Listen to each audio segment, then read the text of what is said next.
여러분 안녕하십니까. 이화영 전 경기도 평화부지사의 이 대북송금 항소심에서 징역 7년 8개월이 선고됐습니다. 자, 처음에 신진우 부장판사는 1심에서 징역 9년 6개월을 선고했는데 약 1년 10개월 정도 감형이 된 겁니다. 그런데 그 내용 전체는 다 인정이 됐습니다. 그러니까 형량이 좀 줄을 뿐이지 쌍방울에 이재명에게 보고하고 북한에 보냈다. 이런 것들은 다 인정이 됐기 때문에 그래서 이 건 관련해서 지금 대법원에서는 법리심이기 때문에 사실관계를 심리하는 고등법원까지 모든 심리가 맞춰졌기 때문에 그래서 이재명 재판도 결정적입니다. 그러니까 이재명이 나는 모른다 했는데 그게 아니고 이재명에 보고했고 그리고 쌍방울에 직접 갖다 준 돈이 그게 뇌물이다. 이게 인정이 된 겁니다. 쌍방울에 800만 달러를 보낸 게 그래서 이재명이 이 신진우 부장판사를 피해보려고 온갖 수단과 방법을 다 썼는데 그게 바로 기피했다 하는 겁니다. 기피. 자, 자신의 선거법에 대해서는 요리조리 피해가지고 그래서 법원에서 할 수 없이 사람을 시켜가지고 이재명 의원회관 찾아가지고 비서관에게 전달해서 지금 이재명의 선거법은 이제 시작됐습니다.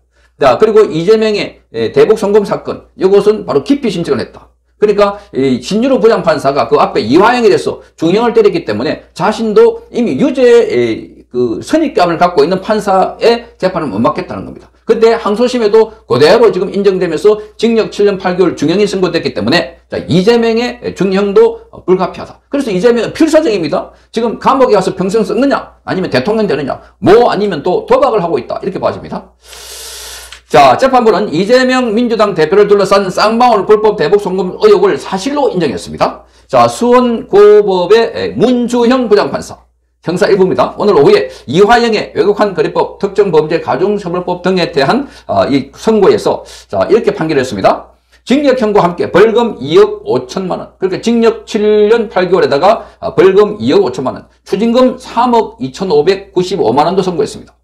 지난 6월 달에 1심 재판부는 이 이화영에게 징역 9년 6개월과 벌금 2억 5천만 원, 추징금 3억 2,595만 원을 선고했습니다. 그러니까 벌금과 추징금은 똑같습니다. 다만 징역형에서 이 징역이 조금 줄어들었습니다. 또 뇌물 공여 등의 혐의로 기소된 박용철 쌍방울 부회장에게는 원심과 같이 징역 2년에 집행유예 3년이 선고됐습니다. 자, 검찰은 1심과 마찬가지로 이 이화영에 대해서는 징역 15년을 구형했던 것이었습니다. 벌금 10억 원, 추징금 3억 3,400만 원. 그리고 박용철 부회장에는 징역 2년 6개월을 구형했습니다.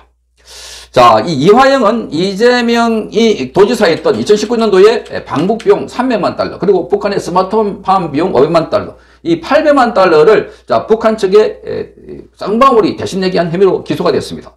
자, 이화영과 올해 인연을 이어온 이 김성태 쌍방울 전 회장이 경기도 대북 사업에 우선적으로 사업 기회를 주겠다. 이렇게 해서 그 대가로 지금 이화영의 부탁을 받고 경기도를 대신해서 800만 달러를 북한에 냈다는 겁니다. 그러니까 앞으로 남북 관계가 좋아지고 그때 문재인 정부 시절이니까 그렇게 해서 장밋빛 변해가는데 앞으로 이제 이재명이 대통령이 되면 앞으로 이 쌍방울에게 대북 사업권을 우선적으로 주겠다. 이렇게 해서 그래서 이 800만 달러 우리 돈으로 그때 111억 원이었습니다. 환율로 따지면.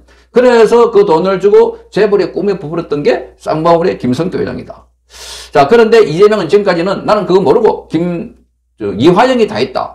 또 검찰 조사에서 전부 다 회유받아가지고 연어해 먹거나 뭐 술 파티를 했다. 전부 다 거짓말이었습니다. 그게 여기 어디 하나 인정한 게 없습니다. 자, 이걸 보면 이재명도, 이화영도, 이재명이 더 교활하다. 이렇게 보여집니다. 뒤에서 다 조정해가지고. 그래서 쌍방울이 연애 파티가 있었다니까 그거 100% 사실인 것 같다. 이렇게 말하는 자. 이자가 대한민국 대통령이 된다고? 이자가 시장하고 도지사 했다고? 그러니 경기도민이나 또 이 성남 시민들은 정말 손가락을 어떻게 해야 되지 않을까? 어떻게 이런 범죄자를 자신의 이 지도자로 선출을 했는가? 지금도 대한민국의 야당을 지지하는 사람들, 이재명이 이런 중범죄를 저지르고 온갖 수단과 방법을 다 써가지고 이 자신의 범죄를 다른 사람이 뒷부 씌우거나 아니면 죄가 없는 것처럼 이렇게 행사하고 있는데도 이재명 따라다니고 있으니 정말 대한민국 국민들은 머리가 텅텅 비었거나 아니면 귀신이 씌었거나 자, 그래서 뭔가 좀 수상하다. 그래서 자, 겉모양은 대한민국이 G20 국가든 OECD 국가다. 이래가지고 세계 12위 경제국을 하는데 그 안에 국민 수준을 보면 정말 형편없는 정말 이런 국민이 그야말로 개돼지를 취급받아도 싸지 않을까 그런 생각이 드는 겁니다.